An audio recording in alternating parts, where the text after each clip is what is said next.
आपके साथ शिखा शर्मा और आप देख रहे हैं फाइनल रिपोर्ट। बुलेटिन की शुरुआत करेंगे और सबसे पहले देखेंगे हेडलाइन।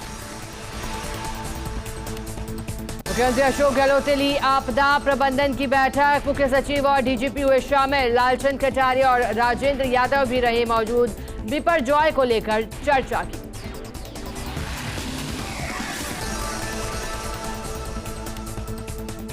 मानहानि केस में राहुल गांधी को समन जारी। सिद्धारमैया और डीके शिव कुमार को भी समन। भाजपा ने किया था तीनों नेताओं के खिलाफ केस।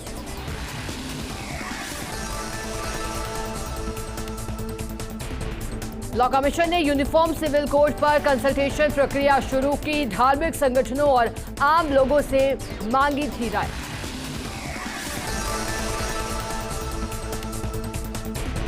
तमिलनाडु में जांच के लिए अब सीबीआई को लेनी होगी अनुमति। मंत्री पर एक्शन के बाद स्टालिन सरकार का फैसला। ईडी ने किया था बिजली मंत्री सेंथिल को गिरफ्तार। मुख्यमंत्री गहलोत ने की गांधी दर्शन सम्मेलन में शिरकत। कहा सभी राज्यों में शांति अहिंसा विभाग बनाने की जरूरत। आज देश में लोकपाल की चर्चा नहीं होती।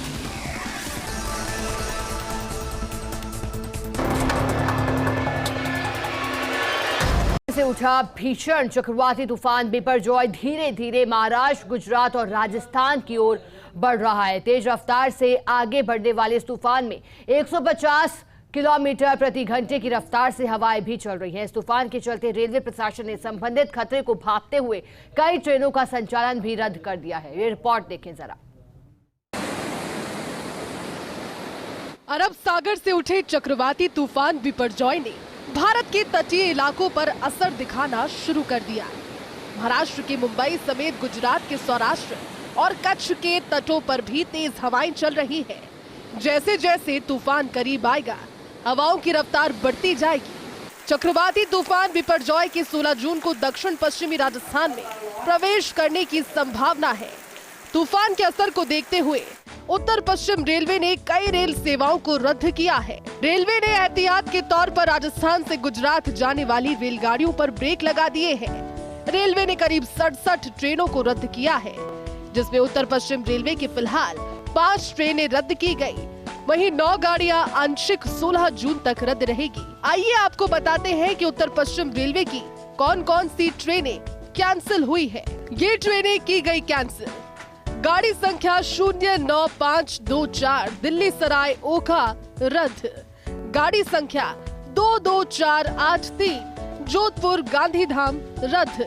गाड़ी संख्या 09523 ओखा दिल्ली सराय रद्द।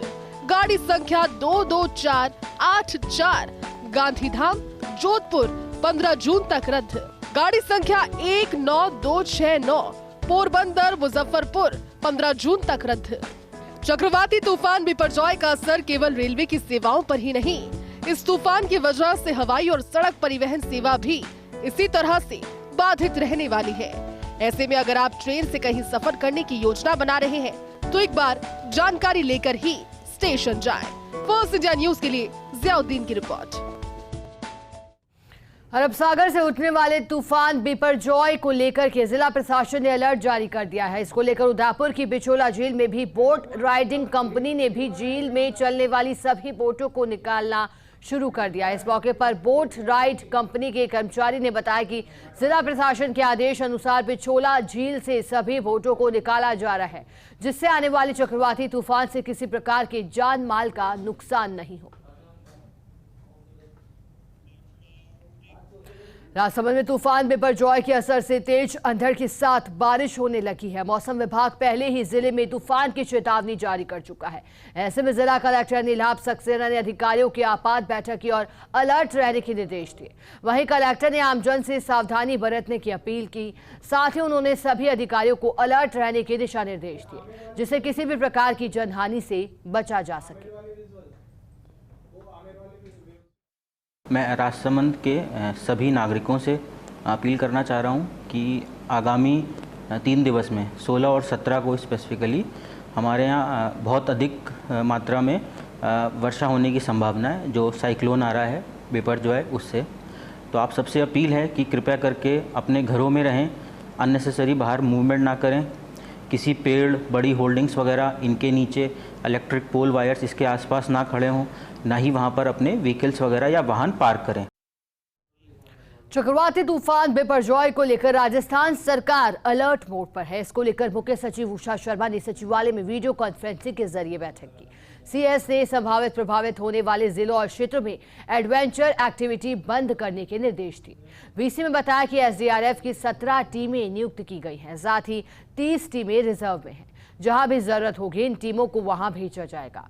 सीएस ने अधिकारियों को हेडक्वार्टर नहीं छोड़ने के निर्देश दिए।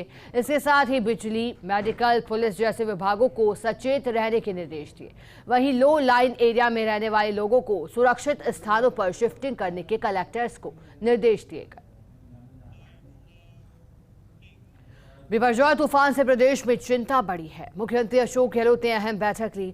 तूफान से संबंधित तैयारियों की समीक्षा बैठक की। मुख्यमंत्री ने अधिकारियों को राहत एवं बचाव कार्यों के लिए दिशा निर्देशित किया।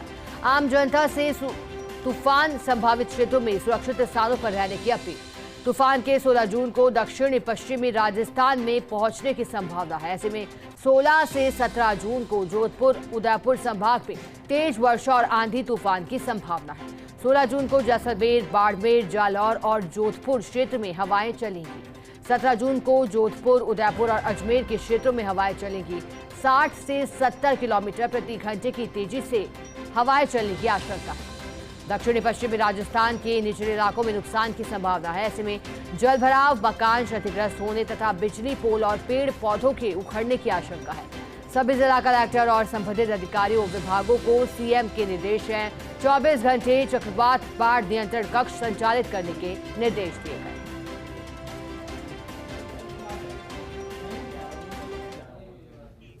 मुख्यमंत्री अशोक गहलोत ने कर्नाटक, तमिलनाडु और पश्चिम बंगाल के मुख्यमंत्रियों को नवी मुंबई में स्थित राजस्थान भवन की तर्ज पर प्रवासी राजस्थानियों के लिए राजस्थान भवन निर्माण करने के लिए भूमि आवंटित हेतु पत्र लिखा है।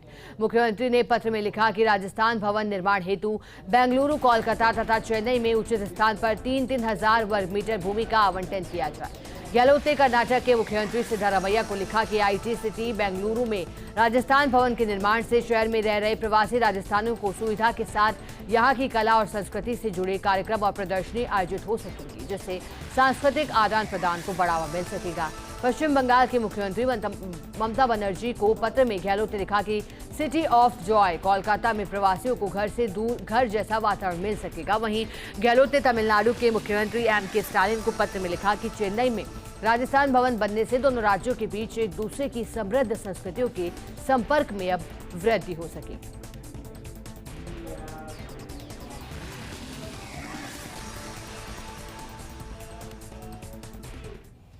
राज्य सरकार ने साहित्यकारों को राजस्थान साहित्य प्रोत्साहन पुरस्कार से सुशोभित करने का फैसला लिया है। प्रोत्साहन में कन्हैया लाल सेठिया, कोमल कोठारी, डॉक्टर सीताराम लालस और विजयदान देथा के नाम से पुरस्कार दिए जाएंगे। मुख्यमंत्री अशोक गहलोत ने इस संबंध में प्रक्रिया, मार्गदर्शिका एवं चयन समिति से संबंधित प्रस्ताव का अनुमोदन कर दिया है। राजस्थान साहित्य अकादमी उदयपुर को इन पुरस्कारों के लिए नोडल एजेंसी बनाया गया है। कला, साहित्य, संस्कृति और पुरातत्व विभाग प्रशासनिक विभाग होगा।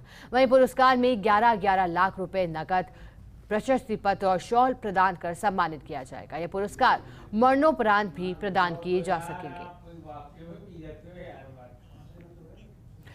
जयपुर एयरपोर्ट से अगर आप सफर कर रहे हैं और एयरपोर्ट पर 1 से 2 घंटे लेट या पहले पहुंच गए तो जयपुर एयरपोर्ट अब आपको 2 घंटे फ्री वाईफाई की सुविधा दे रहा है। ये सुविधा घरेलू और इंटरनेशनल दोनों यात्रियों के लिए है। सुविधा शुरू होते ही 70% यात्रियों ने इसका इस्तेमाल करना भी शुरू कर दिया है। पहले सिर्फ 45 मिनट के लिए ही सुविधा मिल रही थी, लेकिन अब जो पहले पहुंचेंगे उन्हें ये सुविधा मिलेगी।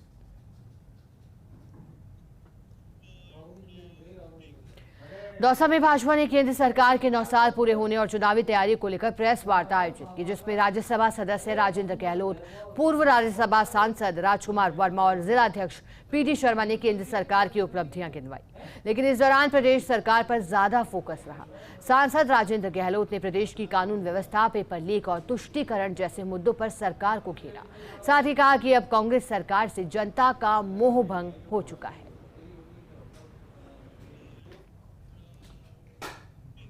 बारां के छबड़ा से बीजेपी विधायक प्रताप सिंह सिंघवी ने जयपुर में एक प्रेस कॉन्फ्रेंस की है, जिसमें उन्होंने महिला और बाल विकास मंत्रालय में घोटाला होने का आरोप लगा दिया। सिंघवी ने कहा कि टेंडर गलत तरीके से तैयार किए गए हैं, सामान की खरीद के लिए गलत तरीके से टेंडर भरे गए हैं, टेंडर भरने और एग्रीमेंट देने में घोटाला हुआ है। सिंघवी ने इसकी जांच की मांग भी कर दी है। उनका कहना है कि हाईकोर्ट के सिटिंग जज के अंडर में कमेटी बनाकर या फिर सीबीआई से इसकी जांच की जाए। महिला बाल विकास में बहुत बड़ा घोटाला हुआ है। टेंडर इस तरह तैयार किए गए हैं कि लोगों की निगाह में नहीं है। हिंदुस्तान में कई व्यापारी इस प्रकार के हैं जो ये पोशार वितरण का काम करते हैं या गवर्नमेंट को सप्लाई देते हैं। और क्या कारण है कि राजस्थान में 3 ही फर्में आई। आगे बढ़े महात्मा गांधी के सिद्धांतों को जन जन तक पहुंचाने के उद्देश्य से शांति और अहिंसा विभाग की ओर से आयोजित गांधी दर्शन सम्मेलन आज राजनीतिक रंग में रंगा दिखा। मुख्यमंत्री अशोक गहलोत के मुख्य आतिथ्य में प्रमुख वक्ताओं ने कांग्रेस सरकार को रिपीट करने की बात भी कही, तो वहीं सभागार में चौथी बार गहलोत सरकार के जमकर नारे लगे। इस दौरान ज्यादातर कांग्रेसी कार्यकर्ता दिखाई दिए। ये रिपोर्ट देखिए जरा। शांति एवं अहिंसा विभाग की ओर से आयोजित 2 दिवसीय गांधी दर्शन सम्मेलन जयपुर के राजस्थान इंटरनेशनल सेंटर में संपन्न हो गया। इसमें प्रदेश के सभी जिलों से प्रतिनिधियों ने हिस्सा लिया। जयपुर में मंथन करके गांधी के सिद्धांतों का प्रदेश भर में प्रचार प्रसार करना सम्मेलन का लक्ष्य रहा। मुख्यमंत्री अशोक गहलोत कार्यक्रम के मुख्य अतिथि रहे। उन्होंने कहा कि धर्म और जाति के बजाय सत्य और अहिंसा की राह पर आगे बढ़ते हुए लोकतंत्र को अधिक मजबूत बनाना होगा। आज देश में तनाव का माहौल है और ऐसे में हर राज्य और केंद्र सरकार को शांति एवं अहिंसा विभाग बनाने की आवश्यकता है। सीएम गहलोत ने सम्मेलन में आए लोगों को अपनी सरकार की उपलब्धियों के बारे में भी बताया। पूरे देश में हर राज्यों में ये विभाग बनाने की आवश्यकता है, ये मैं कहना चाहता हूँ। बल्कि केंद्र सरकार में ये विभाग बने, अगर ईमानदारी की बात सोचे हुए एनडीए गवर्नमेंट को मैं कहना चाहूँगा, अगर आप वास्तव में लोकतंत्र में आपका यकीन है, संविधान में आपकी आस्था है, ईमानदारी की है, खाली मुखड़ा पहन के आप सरकार बनाते हो अलग बात है, लोकतंत्र का मुखड़ा पहन के आप राजनीति कर रहे हो अलग बात है। वास्तव में लोकतंत्र में आपका यकीन है तो आप क्यों नहीं शांति अहिंसा विभाग बनाओ देश के केंद्र के अंदर। तो वहीं समापन समारोह राजनीतिक रंग में रंगा दिखा। कार्यक्रम को गांधी शांति प्रतिष्ठान के अध्यक्ष कुमार प्रशांत, वरिष्ठ पत्रकार ओम थानवी ने भी संबोधित किया। इनका संबोधन केंद्र सरकार की नीतियों की आलोचना के इर्द गिर्द रहा। साथ ही 2023 में राजस्थान सरकार रिपीट करने और 2024 में केंद्र सरकार बदलने तक की बात हुई। कुमार प्रशांत ने दावा किया कि आज कार्यक्रम में जो लोग मौजूद हैं, इस तरह 50,000 की फौज तैयार कर देंगे। जो साथियों का रचनात्मक कार्यक्रमों में रुचि थी, उनके लिए कोई स्पेस पहले नहीं था, परंतु आज एक सरकारी स्तर पर मैंने कहा पहली बार ऐसा हो रहा है कि हमारे साथी सरकारी सदस्यों के साथ साथ गैर सरकारी सदस्यों के रूप में काम कर रहे हैं, जिला स्तर पे अपना काम कर रहे हैं, उपखंड स्तर पे अपना काम कर रहे हैं। और जैसा कि अनुमतियां हमें मिल चुकी हैं, अगले हम ग्राम पंचायत और पंचायत समिति स्तर तक भी बहुत जल्दी ही उसका गठन हम कर देंगे। पत्रकारों की स्थिति बहुत विकट है। 2.25 साल कप्पन को जेल में रखा गया, तो एक व्यक्ति जेल में गया ही नहीं जिसके ऊपर यौन शोषण का आरोप है, बगैर किसी ट्रायल के उम्र खालिद जेल में है। तो देश में लोकतंत्र की हालत बुरी है। ये बात मैं कोई राजनीतिक तकरीर के तौर पर नहीं कह रहा हूँ। गांधी विचार में विश्वास करता हूं और गांधी जी के विचार का तमाशा इस देश में अगर हो रहा है, उसको बचाने की कोशिशें अगर हमारे प्रदेश में हैं, तो मुझे देख करके अच्छा लगता है, गर्व होता है कि हमारे यहाँ पे हम इसकी कोशिश कर रहे हैं। कुछ लोग उनको मारने की चेष्टा कर रहे हैं और कुछ लोग उनको जिंदा रखने की चेष्टा कर रहे हैं। जो जिंदा रखता है वो बड़ा होता है, मारने वाला तो हमेशा बुरा ही माना जाता है। खाद्य एवं नागरिक आपूर्ति मंत्री प्रताप सिंह खाचरियावास और शांति एवं अहिंसा निदेशालय के निदेशक मनीष शर्मा ने भी कार्यक्रम को संबोधित किया। खाचरियावास का भाषण भी अगले विधानसभा चुनावों में कांग्रेस के कार्यकर्ताओं में जोश भरने से जुड़ा था। उन्होंने कहा कि चुनावी युद्ध शुरू हो गया है, इसमें कांग्रेस के कार्यकर्ताओं को आक्रामक होना पड़ेगा।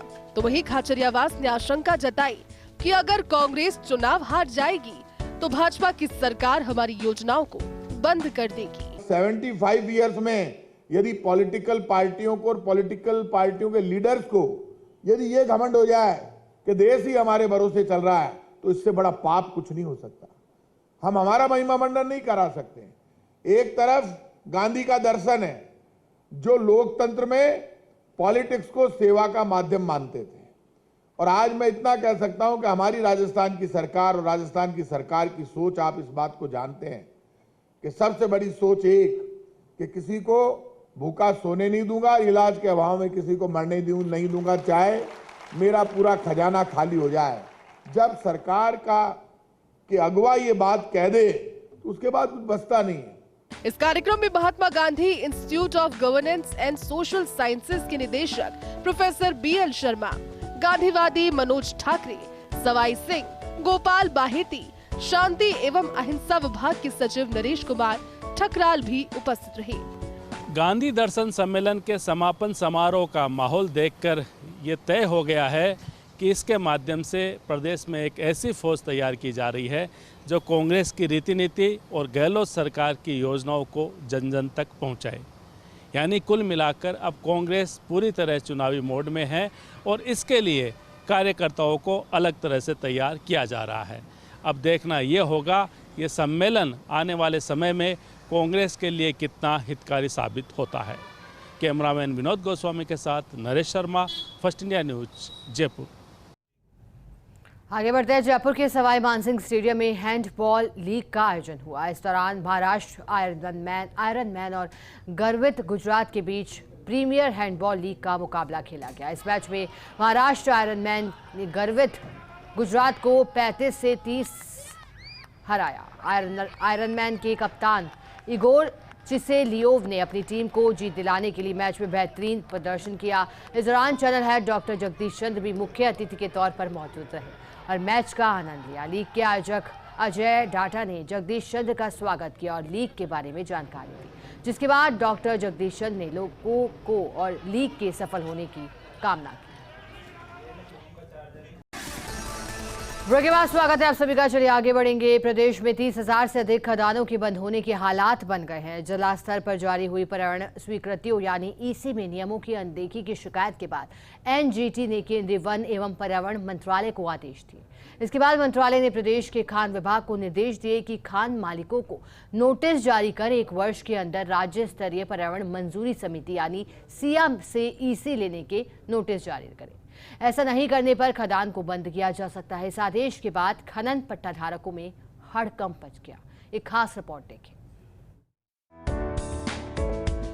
प्रदेश की 14,000 माइनिंग लीज और 16,000 क्वारी लाइसेंस के आधार पर जो खदानें चल रही हैं, उनकी पर्यावरण स्वीकृति अब अमान्य होने वाली है, क्योंकि नेशनल ग्रीन ट्रिब्यूनल ने इन सभी पर्यावरण स्वीकृति की 1 साल में दोबारा समीक्षा कराने के आदेश दिए हैं। ये जिम्मेदारी state level environment impact assessment authority Siya को दी गई है। ये एक स्वतंत्र एजेंसी है जो कोई भी प्रोजेक्ट आने पर पर्यावरण से जुड़े सब्जेक्ट की समीक्षा कर रिपोर्ट करती है। उसी के बाद उस प्रोजेक्ट को संबंधित विभाग मंजूर करता है। इस आदेश से प्रदेश के करीब 30,000 खदान मालिक प्रभावित होंगे।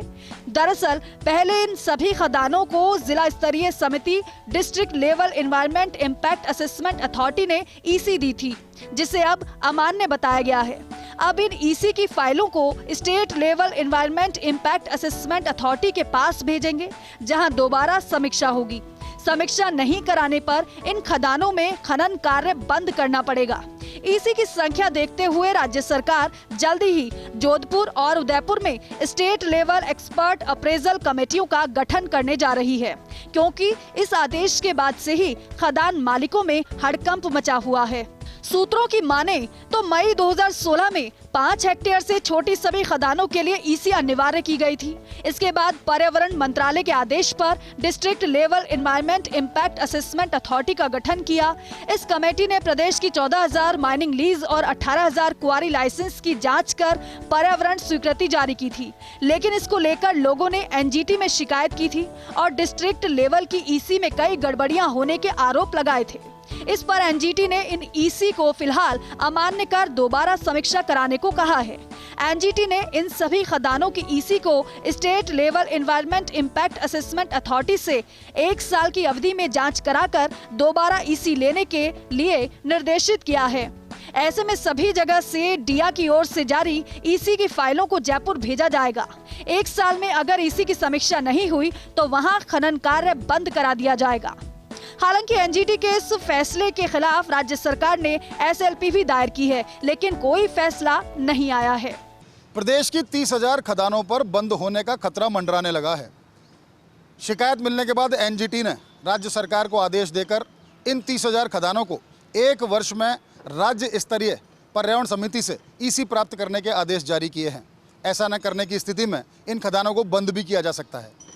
दरअसल इन सभी खदानों को जिला स्तरीय पर्यावरण समिति से ईसी प्राप्त थी, लेकिन शिकायतों के बाद एनजीटी ने अब राज्य स्तरीय समिति से ईसी प्राप्त करने के आदेश जारी किए हैं। उम्मीद की जानी चाहिए कि ये तमाम खदान मालिक 1 वर्ष के अंदर ईसी प्राप्त कर लेंगे। ऐसा न होने की स्थिति में इनकी खदानें बंद कर दी जाएंगी। कैमरा पर्सन विनोद गोस्वामी के साथ Nirmal Tiwari, first India news, Jaipur. Rajasthan Congress में चल रही खींचतान का असर प्रदेश युवक कांग्रेस के चुनाव परिणाम पर भी पड़ा है। शायद यही कारण है कि अध्यक्ष पद पर चुनाव परिणाम घोषित नहीं करके 3 कार्यकारी अध्यक्ष बनाए गए हैं। आईवाईसी ने देश भर में राष्ट्रीय पदाधिकारियों की प्रभार क्षेत्र बदले हैं। हालांकि मोहम्मद शाहिद को फिर से राजस्थान का प्रभारी रिपीट किया है। ये खास रिपोर्ट देखिए। कौन बनेगा राजस्थान युवा कांग्रेस का सरताज? फिलहाल इसमें लगेगा समय। राजस्थान कांग्रेस की आंतरिक सियासत ने युवा कांग्रेस अध्यक्ष पद के परिणामों में देरी कर दी है।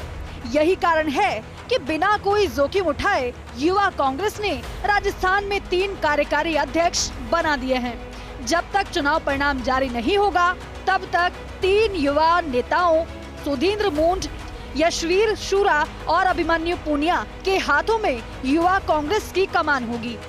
आगामी दिनों में तीनों के बीच कार्य क्षेत्र का बंटवारा भी हो जाएगा। तीनों में से अभिमन्यु पुनिया को सचिन पायलट कैंप का माना जाता है। राजस्थान यूथ कांग्रेस के लिए शीर्ष नेतृत्व ने ये कहा है कि आगामी आदेश तक, जब तक इंटरव्यू की प्रक्रिया नहीं होती है या अगला जब तक उनका कोई आदेश नहीं आता है, तब तक इस प्रदेश में प्रदेश अध्यक्ष एक्टिंग प्रेसिडेंट के रोल में कार्य करेंगे तीनों हमारे साथी सुरिंदर मूड, यशवीर सुरा और अभिमन्यु पुनिया। देश में आगामी 5 राज्यों के चुनाव के मद्देनजर युवा कांग्रेस तैयारी में जुट गई है। ऐसे में राष्ट्रीय युवा कांग्रेस ने राष्ट्रीय पदाधिकारियों के प्रभार क्षेत्र में फेरबदल कर दिया है। हालांकि राजस्थान युवा कांग्रेस के प्रभारी मोहम्मद शाहिद को बरकरार रखा गया है। सह प्रभारी धीरज सिंह, शिरेंद्र मेहर और मंजू तोंगड़ को बनाया गया है। चुनावी राज्य होने के कारण 10 राष्ट्रीय समन्वयक को भी राजस्थान प्रभारी के साथ अटैच किया गया है। वहीं 3 युवा नेताओं को अस्थायी कार्यकारी अध्यक्ष की कमान सौंपी गई है। जैसे ही राजस्थान कांग्रेस में सब कुछ ठीक होगा, वैसे ही यूथ कांग्रेस अध्यक्ष पद पर भी नाम का ऐलान हो जाएगा। भले ही नए अध्यक्ष के लिए इंटरव्यू प्रक्रिया नहीं होने की बात कही गई हो, लेकिन हकीकत यही है कि राजस्थान कांग्रेस के मौजूदा हालात फिलहाल नए युवा कांग्रेस अध्यक्ष की घोषणा के अनुकूल नहीं बताए जा रहे। मानेसर घटनाक्रम के समय भी पायलट समर्थक विधायक मुकेश भाकर को युवा कांग्रेस प्रदेश अध्यक्ष पद से हटाया गया और डूंगरपुर के आदिवासी विधायक गणेश घोगरा को प्रदेश अध्यक्ष बनाया गया था। गणेश घोगरा चुनावी सिस्टम से नहीं बल्कि मनोनयन से अध्यक्ष बने थे।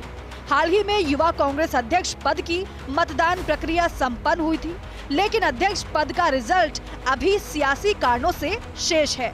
हालांकि चुनाव के दौरान भी रिकॉर्ड फर्जी अथवा अवैधानिक वोट होने के आरोप लगे थे, जिनकी जांच की गई। फर्स्ट इंडिया न्यूज के लिए योगेश शर्मा की रिपोर्ट। और चलिए इसी के साथ आज फाइनल रिपोर्ट में इतना ही। बने रहे हमारे साथ और देखते रहें फर्स्ट इंडिया न्यूज़।